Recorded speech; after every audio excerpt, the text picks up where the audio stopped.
Wouldn't it be great if you never had to think about the IRS again, once your nonprofit got 501c3 status, that is?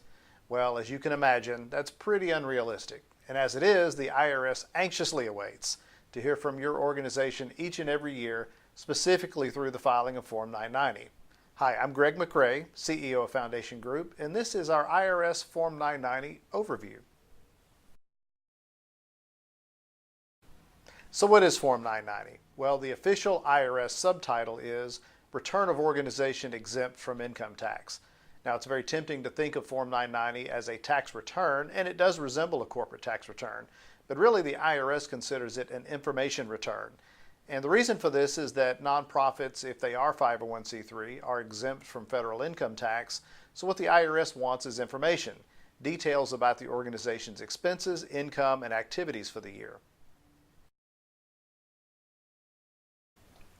Now there's 5 versions of Form 990, 990N, 990EZ, the long form, 990PF, and 990T, and they're all distinctly different. The one that your organization must file is dependent on a number of factors, and gross revenue is the biggest of those. At a bare minimum, the IRS wants to know that your nonprofit is still functioning and how much money did it take in. The more you make, the more the IRS wants to know. Sounds familiar, doesn't it? If your nonprofit must file a Form 990N, well, the disclosure is pretty minimal. If you've got to file a 990 long form, you could be looking at a 30-page return.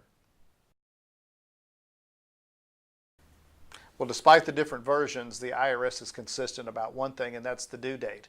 Form 990 is always due on the 15th of the 5th month regarding the end of the fiscal year.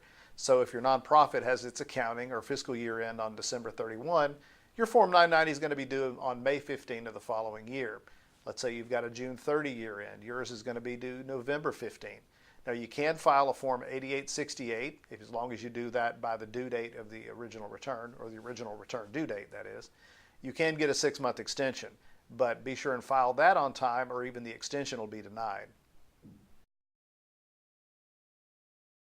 It's not a happy subject, but I have to talk about late filing penalties.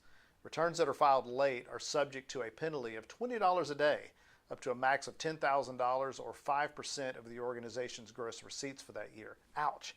And worse yet, for nonprofits with annual income over $1 million, that penalty increases to $100 a day, up to a max of $50,000. Suffice it to say, don't file late. What it boils down to is that Form 990 is the primary way that the IRS keeps tabs on America's nonprofits each year. Your return becomes public record eventually, and it's really a crucial component in the trust and transparency necessary for your nonprofit to remain in good standing. To learn more about this, we've got future videos coming, but you can also see our companion article and others like it at www.501c3.org. Thanks, and see you next time. Thanks for watching our video. We encourage you to check us out on social media. Facebook is facebook.com/Foundation Group. You can follow us on Twitter at twitter.com/Foundation Group. If you're watching this on YouTube, be sure and subscribe to our YouTube channel. And finally, we're always on the web at www.501c3.org. Thanks.